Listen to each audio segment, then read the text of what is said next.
Right, with Welling Town Chairman Kevin Oakes with our monthly roundup this time for January. And Kevin, it's pretty good all across the club, I think we can say. First of all, first team, what are they, about 5 points clear still, but the other teams are chasing with a few games in hand. You happy where we are? Yeah, absolutely. I don't think you can ever complain about being top of the league. We've played more games than everybody else, admittedly. Performances have been good. Last couple of games have been draws, but overall, say performances are good, which in the long term is more important. And the teams have got games in hand. One or two are still involved in the cups, and they've all got to play each other. So it's going to be very, very interesting. Long way to go, but happy to be on top of the table, of course.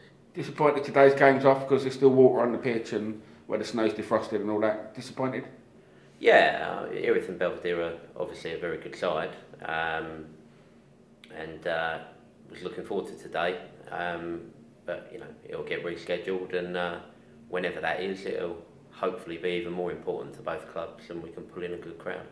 Any news on that? You're going to try and look to reschedule it as soon as possible or towards the end of the season? That's not down to us. It'll be down to the league. So fixtures get scheduled, and we play them when we're told. Fair enough. The reserves, a great month for the reserves. Yeah, brilliant. And if they win today, they could go top of the table. Is that right? They're second at the minute. They've won the last 4 in a row. So yeah, every game since Christmas they've won. Performances have been good, and because they're the only team above them in the table at the moment, are playing in the cup today, I believe, if it's still on. So yeah, if they win today, they go top of the league as well. Again, they've played more games, but when Tristan came in, October sort of time, I think it was, numbers were poor. A few questionable attitudes, and they were bottom half of the table, mid-table at best, I think, from memory. So played more games or not, the run that they've been on recently has been tremendous, and if they do go top of the league, then yeah, they thoroughly deserve it. So happy there as well. Yeah, I mean, as always, and with the under-23s as well, it's not about the results, but the results help. The 23s themselves, a few players have moved from the 23s up into the reserves. Yeah, I mean, we had an email from the Bromley and South London League at the beginning of the season, after all of our pre-season friendlies, basically saying they thought they'd placed us in the wrong division because we were that team at the time was smashing everybody. The team's completely different now. Almost all of those under-23s have progressed either up into our reserve side, who are now doing very, very well, or moved on to other clubs at a higher level. I think there's only 1 or 2 that are still there. The results have obviously been disappointing, but it's not about that. Most of the under-23 side, they're playing against 30-year-old blokes, and most of them had never played men's football before last summer, and I think the average age of the squad is 18. There's lads in that team who've only just turned 17. There's 1 or 2 older heads, and everyone else is 17 or 18 years old, having never played men's football. So we would expect them to get beat more often than not. But ultimately it would be good for their development, and if they carry on the same path as the lads last summer, I'm sure they'll be playing for the reserve team this time next year, which is the whole point of having that third side. It's not about trying to win a trophy. It benefits the club, the reserves, and it's doing what you want it to do, the 23s rather. Yeah, absolutely. Nobody can play football forever. You need to have a conveyor belt of younger players coming through, and they won't all make the grade, of course. But there'll be the odd diamond in that group, and if they play well and their attitude's good, they'll progress up the ladder. Both Sunday sides are top of the table, I believe, and flying. Yeah, Blaine and Erin's side are ridiculous, for Sunday level. They've played 10 league games, 1 or 10. They're still in at least 4 cups, maybe 5. There's far too many cups on a Sunday for me to keep track. But so 5 trophies for them or they're sacked, basically. Yeah, I mean, they could win 3 trophies and have a disappointing season. Yeah, long way to go again. But I don't think they've lost since September or October. Winning every week and winning big, 7, 8, 9 goals on quite a few occasions. My Sunday team are top of the league as well. Performances since Christmas have not been what I would expect, but I'm sure we can put that right starting tomorrow. Anything in the transfer window with them Sunday teams? No? No. Not bringing. Do you have much player movement throughout the season at that kind of level, Kevin? No, not really. Unless someone gets injured. I mean, most of the boys in my team, for example, have 3 or 4 of them have been with the club since the day it started 4.5 years ago. There's a couple of boys that play for the reserves. Friends of friends, but no, just your normal Sunday morning recreational football. Bit more serious and recreational though. Yeah. I mean, with all due respect, there are a few teams that we've played this season who maybe take the recreational element a little bit too far. If I'm going to put the effort in, I expect the players to put the effort in. If you're going to get up early on a Sunday morning, you want to try and win. The standard's a lot better than most people think, but no, again, both sides top of the table, really can't complain. We could have 4 of the 5 adult sides at the club top of the league by the end of this afternoon.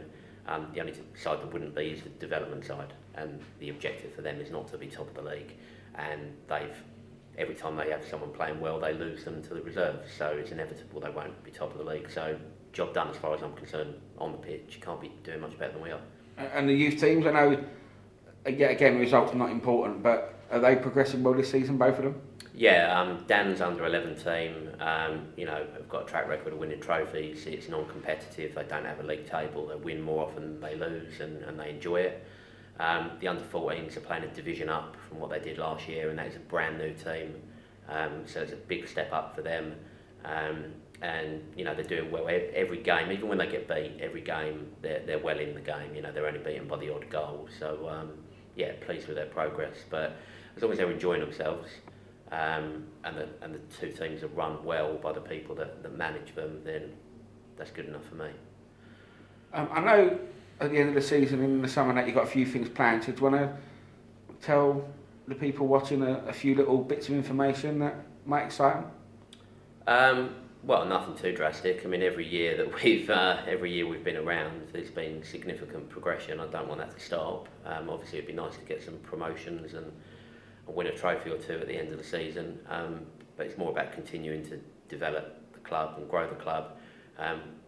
Louis Dean, who's the first team manager, obviously runs or helps run the Welling Youth community sides, and they'll be migrating over to us for next season. That's all signed up.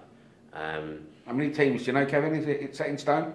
They've got 20 at the minute. They've had applications for next year already, so have I. Directly, we could be looking at having as many as 30 youth teams elsewhere, and we haven't even really made any effort in that area as yet.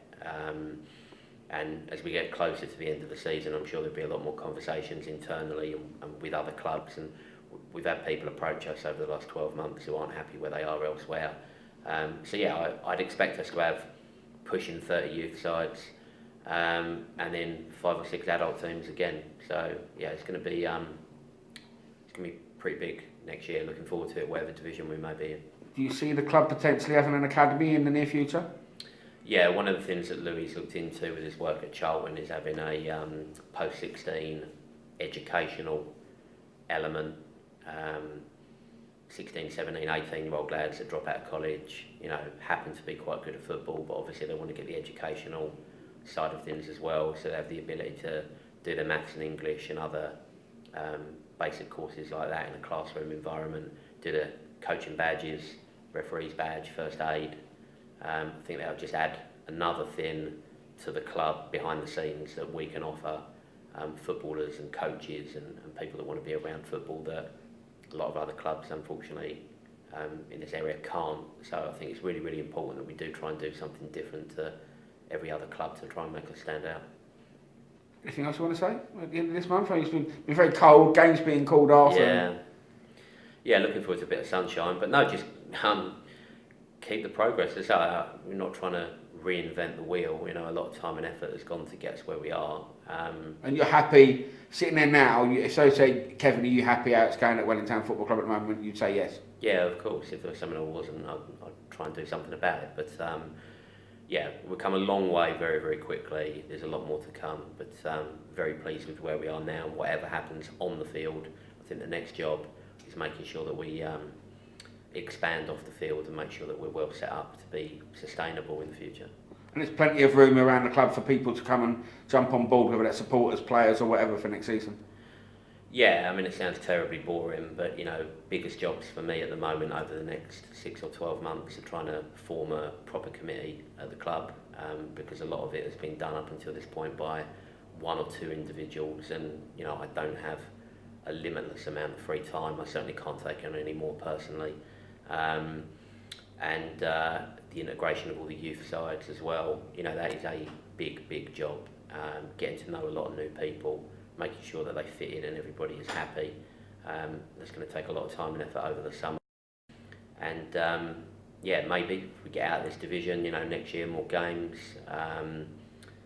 big pre-season friendlies, hopefully be in the FA Cup next year. So there's a lot to look forward to.